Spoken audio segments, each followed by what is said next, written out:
За хим 800 хэсэлтийн ерхий шалгалтанд бэлтгэгч зориулсан номны 3 дугаар бүлгийн зарим даалгаврыг бодож тайлбарлая. За 160 дугаар даалгавар. Атомын шинж чанарын үеийнх хандлагыг тодорхойлно гэж. За үеийн дагуу бүлгийн дагуу гэхэд жишээ нь атомын радиус, катионы радиус хэрхэн өөрчлөгдөх вэ? Бүлгийн дагуу цахилгаан сөрөг чанар 1-р онцлог энерги хэрхэн өөрчлөгдөх юм бэ гэж. За энийг бол зүй тогтолцоо хийжсэн хүмүүс бол хийчихнэ гэсэн үг тийм ээ. За энийг ингээд үеийнх хүснэгт гэж төсөөлөх юм бол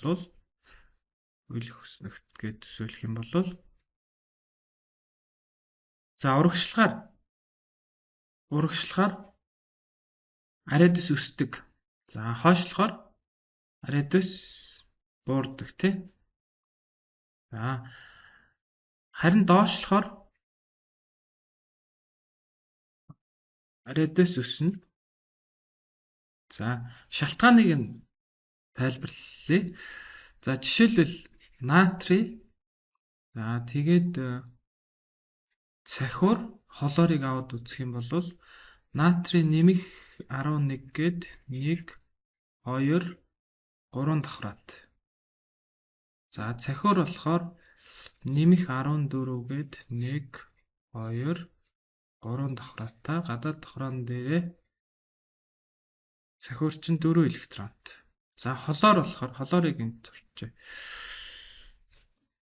За жаараа ингээд жоох ойлгомжгүй болчих мэдхээр байна.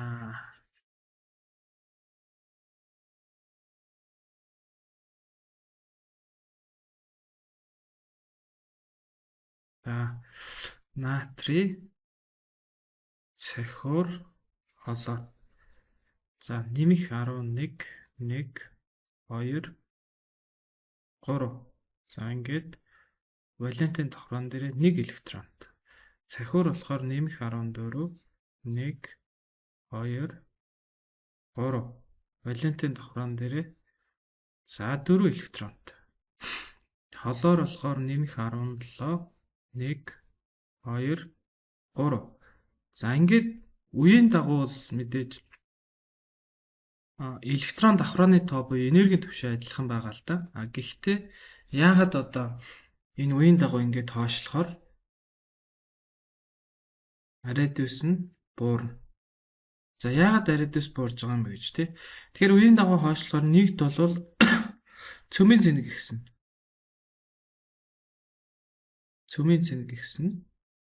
За хоёрт бол валентын электроны тоо ихсэн. Тэгэхээр нөгөө таталцж байгаа эсрэг цэнхтэй жижиг хэсгүүдийн одоо тоо олон болж байгаа учраас илүү хүчтэй таталцаад ингээд одоо үеийн дагуу хойшлох тусам валентын электрон илүү цөмдөө хүчтэй татагтаад атомын эзлэх нь багасдаг гэсэн. Валентын электроны тоо ихсэнд. Тэгэхээр энэ хоёр шалтгааны нөлөөгөөр л яах нь. Ер нь бол таталцж байгаа эсрэг цэнхтэй жижиг хэсгүүдийн тоо олон болж байгаа учраас үеийн дагуу хойшлох тусам радиус буурж байгаа. Хэдийгээр энергийн түвшний тоо адилхан боловч гадаад давхраан дээр байгаа электроны тоо болон цөмийн зэник нь ихсээд гадаад давхрааны электрон цөмдөө илүү хүчтэй татагддаг гэсэн үг. За тэрний үр дүнд бол үеийн дагуу хойшлоход радиус буурж байгаа. За бүлгийн дагуу доошлохыг бол та хэд бараг гадарлаж байгаа хөтөө тийм ээ. За натрий, калий заруу бүдэгчгүй тий. За ингэх юм бол натрий чи ингээд 1 2 3 давхраатай. За калий болохоор 1 2 3 4 давхраатай гэх тий. Тэгэхээр бүлгийн дагуу доошлохоор бол ойлгомжтой. Энергийн түвшний тоо нэмэгдэж байгаа учраас радиус өсөж байгаа. За тэгэхээр ерөнхий зүй тогтолцоо ярих юм бол урагшлаад доошлохоор радиус өснө. За урагшлаад доошлохоор радиус өснө гэдэг нь өөр одоо юунд нөлөөлж байгаа юм бэ гэхээр радиус өснө гэдэг бол валентын электрон цөмөөсөө холдоод илүү сул татагдж байгаа. Тийм болохоор иончлалын энерги бас яах нь. Иончлалын энерги буурна. Валентын электрон илүү хялбархан иончлогдно гэсэн үг байхгүй. Цөмөөсөө холдоод сул татагдж байгаа учраас иончлалын энерги буурна. За Яг үе бүлгийн дагуу бол атомын ариадус, катион анианы ариадус бол яг адилхан байна гэсэн үг. За бүлгийн дагуу доошлохоор атомын ариадус буурдаг, катионы ариадус бас л яг буурна. Үеийн дагуу урагшлахаар атомын ариадус өсдөг. Тэгэхээр катионы ариадус бас л яг өснө гэсэн үг л дээ.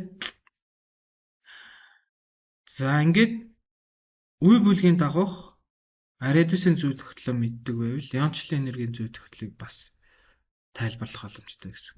Би өмнөх бүлгийн даалгаврын бодолтон дээр бас иончлалын энерги ариадусын хамаарлыг ярьж ирсэн. Та хэд өмнөх бүлгийн бодолтыг үзэж байхдаа бас ойлгож авсан байхаа гэж бодож байна. За тэгэхээр үеийн дагуу бол за эн чинь үеийн дагуу гэхээр хойшлох тухай ярьж байгаа шүү дээ, тийм ээ. Тэгээ үеийн дагуу хойшлохоор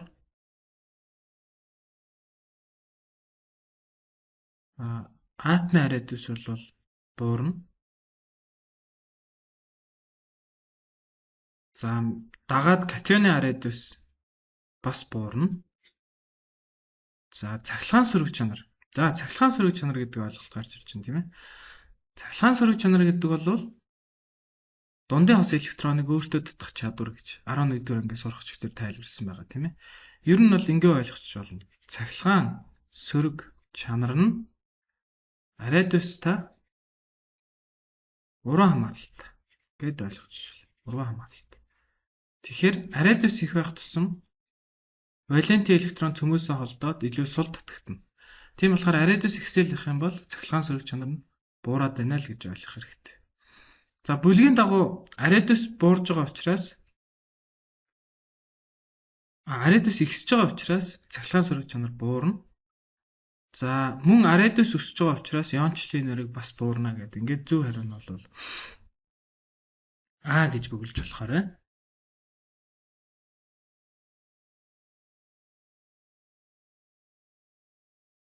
За 162 дугаар даалгавар нь. За электрон төвчсөн валенти электрон төвчсөөгдөө тэгээ шин чанарыг харгалзуулах юм байна л да. Тэгэхээр ер нь бол ингэсэн гэсэн үг. За NS1 NS2 гэдээ дуусчихвэл энэ бол 1-ийн А бүлгийн элемент гэсэн үг. Энэ 2-ийн А бүлгийн элемент гэсэн үг. Тэгэхээр бол 1-ийн А 2-ийн А бүлэгтэй байна гэхээр энэ бол ойлгомжтой тийм ээ. Металл гэсэн үг. За тэгэхээр 3 буюу NS1 гэдээ дуусж байгаа элементийн одоо шинж нь бол за металл учраас мэдээ цахилгаан сайн дамжуулна. За тэгээд металл учраас металлын тас дорн дортой гэдэг. За ингэж сонгож байна. За одоо дараа нь NS-ийн 2 тийм ээ. За энэ дээр болохоор 3 дугаар тохиолдлыг шинжиллээ шүү дээ. За одоо энэ дээр 2 дугаар тохиолдлыг шинжилье. NS2 NP-ийн 4 гэж байгааз. За тэгэхээр энэ бол 6А бүлэгт байгаа элемент гэсэн үг. 6А бүлэг. За тэгэхээр 6А бүлэгт гэхээр жишээл төсөөлүүлэх юм бол бид нэр хөхөр хүчил төрөгч гэд явах нь шүү дээ. За хөхөр гэхээр O2 хүчил төрөгчгээр хөхөр гэхээр S8. За тэгэхээр энэ хоёроор төсөөлүүлэх юм бол энэ хоёрын бүтц нь бол молекулын бүтцтэй байна тийм ээ. Энгийн молекул бүтцтэй. За мэдээж энгийн молекул бүтцтэй учраас цахилгаан дамжуулахгүй. За ингээд сонгох юм бол ерөнхийдөө гэхээр 2 дугаартаа электрон бүтцтэй элементийн онцлог шинжин гэх юм бол цахилгаан дамжуулахгүй үгүй тэгээд молекулын бүтцтэй гэдэг D гэж сонгож. За одоо нэгийг шинжилье. За нэг бол ингэсэн байна шүү дээ. NS-ийн 2, NP-ийн 2 гэхээр энэ бол 4А бүлгийн элемент. За 4А бүлгээр төсөөлүүлэх юм бид нүүрс төрөгчийг мэднэ, цахиурыг мэднэ. Эднэр бол одоо том молекул бүтцтэй гэж ярьж байгаа тийм ээ. Эднэрт молекул хоорондын хүч эсвэл эсрэг зэмгийн таталцал байхгүй. Нүүрс төрөгчийн атомууд өөр хоорондоо дөрвөн холбоогоор холбогдоод хязгааргүй том молекулыг үүсгэж байгаа. Цахиурын атомууд мөн өөр хоорондоо дөрвөн холбоогоор үүсгээд хязгааргүй том молекулыг үүсгэж байгаа. За тэгээд бид нүүрс төрөгч цахиураар жишээлх юм бол цахиур бол хагас дамжуулагч тийм ээ. В байж байгаа B юм байна тий. хагас дамжуулагч B. За тэгээд өөр ерөнхийдөө одоо энэ дөрвөлөх тохирохоор юм байхгүй. Хэрвээ одоо тас дорн торын бүтцийг ярих юм бол эн чинь covalent атомын тас дорн тортой шүү дээ. Covalent атомын тас дорн тортой. За тийм болохоор энд бол тийм covalent атомын тас дорн тортой гэсэн юм байхгүй. Тэгэхээр нэг дугаарт байгаа электрон бүтцтэй элементийн атомд харгалзах шинж чанар нь бол зөвхөн хагас дамжуулагч гэдгийг сонгож олж байна. Тэгэхээр электрон бүтцийг хараад аль бүлэгт байдгийг гэдгийг харах нь шүү дээ, тийм ээ. За тэгээд 1А, 2А, 3А байх юм бол ерөнхийдөө бид нэр энэ дэр нэмээд 3А гэж, тийм ээ. 3А байх юм бол ерөнхийдөө металл бүтцтэй. За 4 байх юм бол бид нөөц төрөх цахиураар жишээлээд үзэх юм бол том молекул бүтцтэй covalent атомын тас дорн тортой. За цахиур бол хагас дамжуулагч болно. Алмаз бол цахилгаан дамжуулдаггүй. Балжул бол цахилгаан дамжуулдаг тий. За иймэрхүү шинж чанараар төсөөлөлд ойлгож болно. За 4-өөс хойш бол мэдээж бүгдээр энгийн молекул бүтцтэй болоод цахилгаан дамжуулдаггүй бол явчихж байгаа тий. За дараагийнх нь 183 дугаар даалгавар элементүүдийн ус төрөгч нэгдлийн хүчлэг шинж үйлчлэгчдийн үеийн дагуу яаж өөрчлөгдөх вэ гэнэ. За жишээлбэл бид нар ингэж жишээлж болно л доо. За натрий H, за магний H2, за тэгээд NH3, биш NH3 биш, pH3 тий. 3 дугаар үеэр жишээлх юм бол за яг энд тэндээс л авъя чи pH3. За тэгээд ийшээ H холоор H2-ээс явах юм байл та тий. За ингэх юм бол бид нар энэ хоёр бол мэдээж яах нь хүчил бүр тус төрөгч хүчил ус төрөгч болоод байдаг. Усан дуусгаад энэ хүчлүүд бол усан усмал та H3O нэмэх нь А асах гэд гидроксоны яа өсгөж байгаа учраас хүчлэг шинжтэй болж байгаа. За тэгэхээр натрий H бол магний H-ыг за натрий H-ын жишээн дээр усан дуусахад нь ямар оруулал явах вэ гэдгийг авч үзье. Натрий H бол усан дуусаад натрий H нэмэх нь ус төрөгч үүсгэж байгаа. За магний H2 ч гэсэн ялгаагүй. За ингээд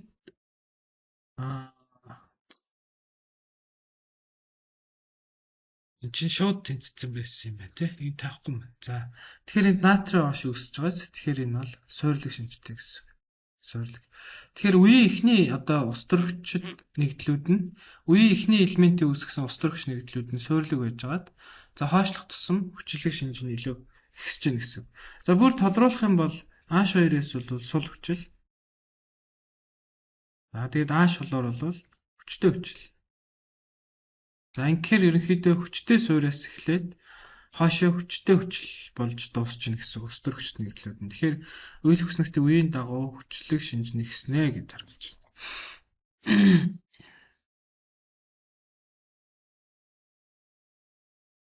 За 186 дугаар даалгавар үеийн задгаа даалгавар гэн. За үйл хөснөлтийн үгийн дугаарыг ашиглан дараах даалгаврыг гүйцэтгэх нь өгч байгаа. За тэгэхээр биднэрт ингээд холоор 2 O7-гийн төлөвийг асууж байгаа юм л да.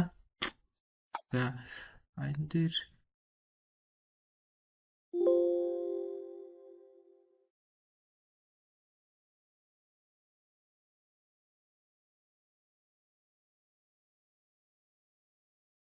за энд натрий 2 магний O, натрий 2 O, магний O, алюмиум 2 O3, силициум O2, P4 O10, SO3, SO2 гэдэг. За энэ элементүүдийн 3 дугаар элементүүдийн оксидыг харуулсан байж байгаа. За тэгэхээр ер нь бол ингэж байгаа шүү дээ. За натрий 2O, магний O, алюмиум 2O3, за силициум O2, P4 O10, SO3, холоор 2 O7. За тэгэхээр энэ дөрв бол том молекул бүтцтэй. Том молекул бүтцтэй. Тэгэхээр том молекул бүтцтэй гэдэг нь яадаг юм гэхээр төлөв байдал нь хатуу байна л гэж байна. Тэгэхээр үеийн эхний дөрвөн элементийн оксид нь бол хатуу байх нь байна.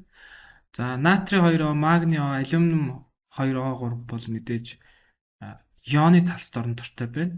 Ионы холбоогоор холбогдсон учраас харин силициум O2 бол хэдийгээр молекул бүтцтэй харагдаж байгаа ч гэсэн энэ бол маш онцлог.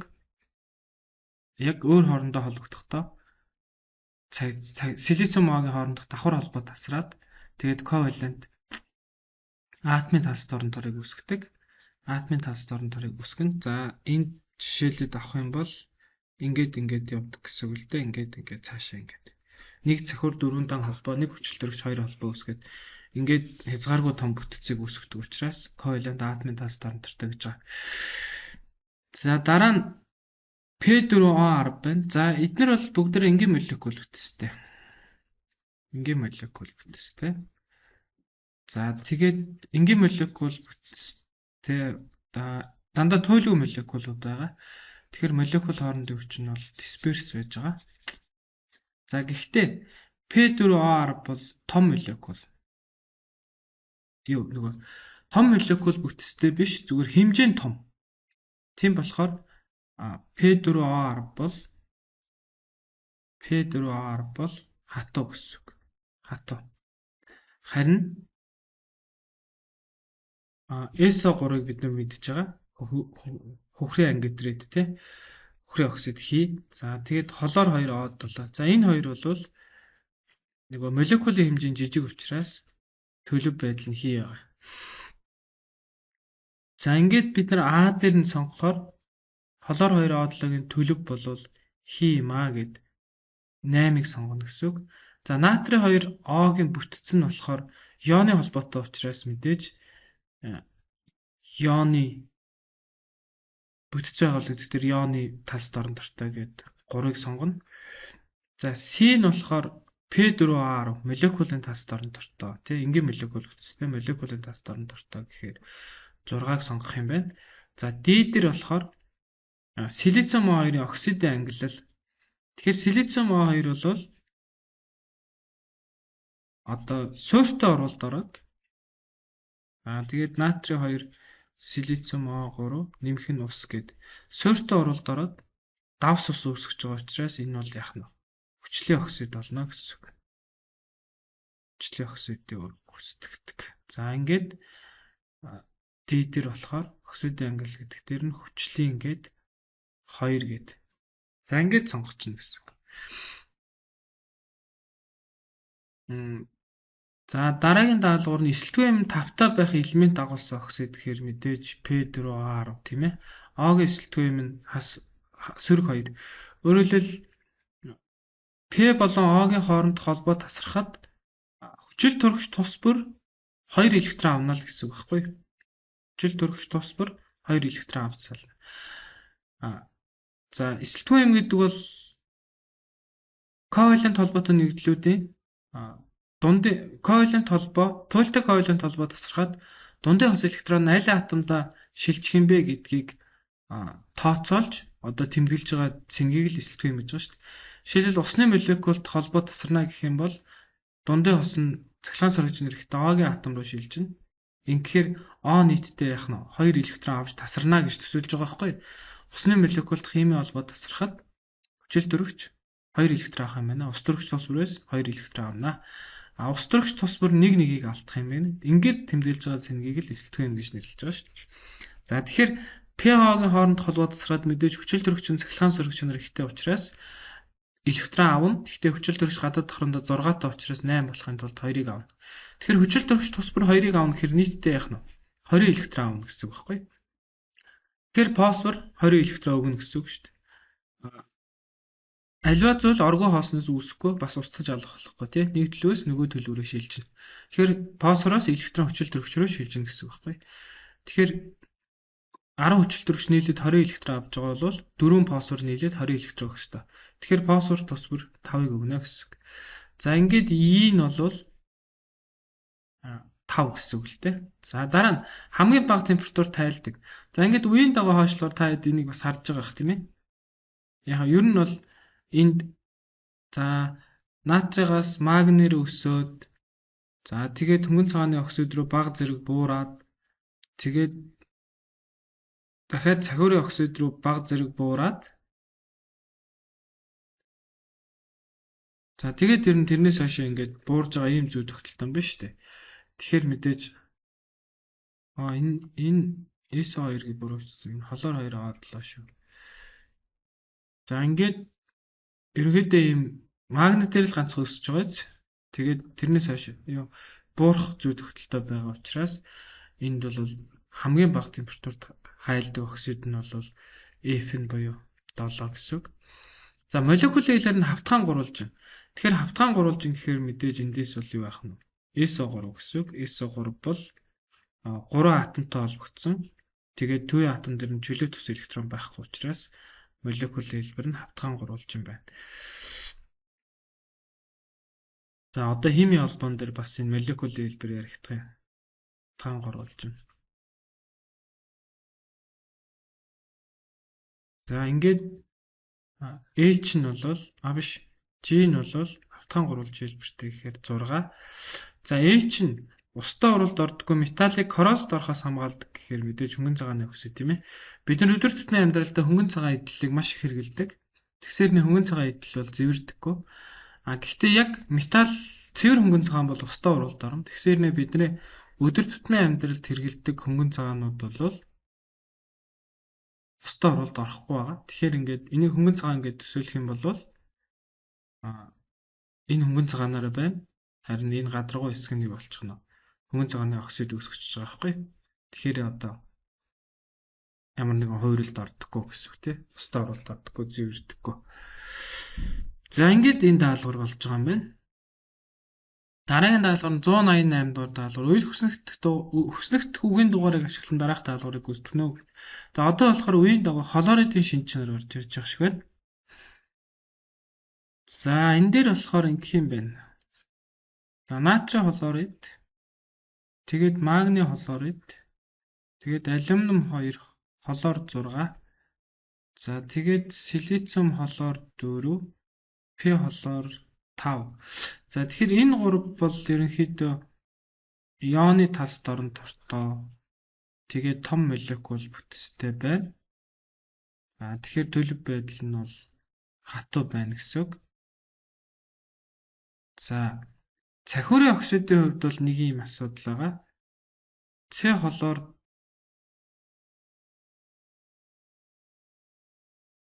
за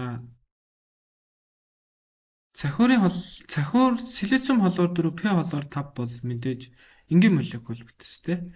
За тэгээд та хэд баг мэдэх бах тий. С хлор 4, силициум хлор 4 энэ бол бүгдээрээ туйлгүй молекул. P хлор 5 бас туйлгүй молекул. Тэг шимт бүтцтэй. За тэгтээ молекул нь том. Тийм учраас энэ хоёр бол шингэн байгаа төлөв байдал. За би сая силициум хлорын хайлах цэгийг харсан. Шингэн байсан. P хлор 5 ч гэсэн шингэн байгаа хаа. Та хэд бас буслах цэгийг харж болно. За би P хлор 5-ын буслах цэгийг сарчих уу.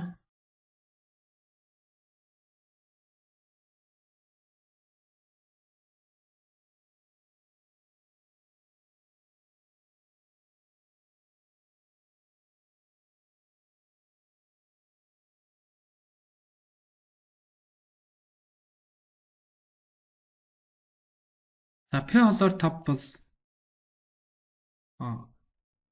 силициум хлор 4-өөс одоо илүү том молекул учраас тий. За энэ бол шингийн юм байна. P хлор 5 бол 5 хлортой. Тэгэхээр илүү том молекул хэмжээтэй болчихж байгаа учраас энэ бол төлөв байдал нь хатуу юм байна. Одоо эдгээр ер нь молекул хоорондын хүч нь бол мэдээж дисперс байна. Дисперс хэдийгээр молекул хоорондын хамгийн сул хүч боловч молекулын хэмжээ томороход молекул хоорондын хүч өсдөг.